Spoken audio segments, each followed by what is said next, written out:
እኔ ብቻ ለምን ነው ገንዘብ የምቆርጠው? እሷ ለምን አትሰራም? እሷ እየሄደች ለምን ስራ አትሰራም? እሷ ገንዘብ ለምን አትቆርጥም? እኔ ለምን ነው 20 ሺህ ብር የምከፍለው? 10 ሺህ ብር ከከፈልኩ እሷ 10 ሺህ ብር ለምን አታመጣም? የሚደረጉ ክርክሮች አሉ በየዋህነት የመነጩ። ለልጅ አስተዳደግ ገንዘብ ወሳኙ ነገር ቢሆንም ሆኖ ሳለ ሞግዚትነት የተሰጣቸው ሰዎች አባትም ሆኖ እናት ሞግዚትነት ሲሰጣቸው ገንዘብ እንዲያወጡ ማይጠበቅበት ነገር ምንድነው? ህፃናት በሉ ጠጡ ተኙ አይደለም።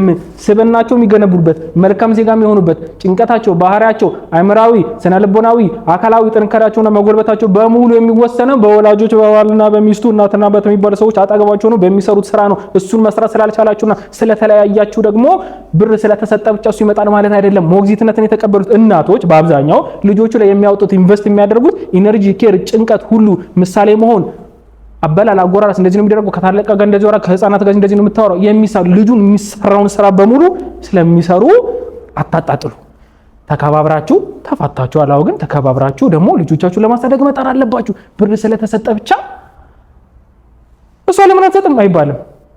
ነው እሷ ስራውን እየሰራች ነው ይላኛል። ልጅን መንከባከብ፣ ማሳደግ፣ ማብላት፣ መጠጣት፣ ማየት፣ ሲታመም ማባበል፣ ሲያኮርፍ ማባበል ነገሮች በሙሉ የወላጅነት ግዴታዎች ናቸው። እየተወጣች ነው ያለችው።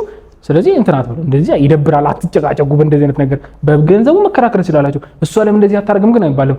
ኬዞች እንዳሉ አውቃለሁ። ሴናሪዎች አሉ እንደዚህ የሚፈጠር ያለባቸው ወይም ደግሞ አጉሪም እሱኛውን ሌላ ጊዜ እናወራበታለን። በቅን ልቦና ግን አዩትና እሷ ለምን አትሰራም ከተባለ ደግሞ እሱ ለምን አይሰራም ከተባለ ሞግዚትነት የያዘው ሰው ማለት ነው ብር አላዋጣም እንጂ ማለት ልጆቹ እነሱ ጋር በመሆናቸው ብቻ ሜንታሊ ያለባቸው ብዙ ኃላፊነት አለባቸው።